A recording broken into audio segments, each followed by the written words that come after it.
শালা আজকে থেকে আর খাবো না। কেন বে, কি খাবি না তুই?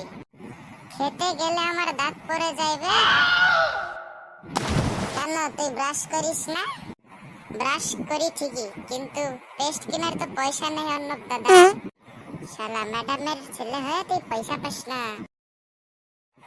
দাদা পাই তো ঠিকই, কিন্তু বিড়ি খেয়ে উড়িয়ে দেই। কি এত বড় কথা? তুই বিড়ি খাস? দাঁড়া, আজই তোর মাকে বলছি। এই এখানে কি কথা হচ্ছে? হ্যাঁ, তোমরা কি বলো? দেখেন তো আঙ্কেল, এই ভোটকা ছেলে শুধু আমাকে বিড়ি খাবার দোষ দিচ্ছে। আমি কি বিড়ি খাই বলেন তো? এই এত বড় বিষয় কথা তুই না কেবলই বললি তুই বিড়ি খাস। দেখেন তো আঙ্কেল, আপনার সামনে এই ছেলে আমাকে আবার দোষ দিচ্ছে।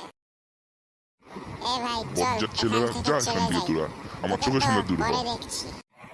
তুই আমাকে মিঠাই দোষ দিলি, দাঁড়া তোকে এখনই মজা দেখাচ্ছি। কি ছোট মুখে বড় কথা? এই নে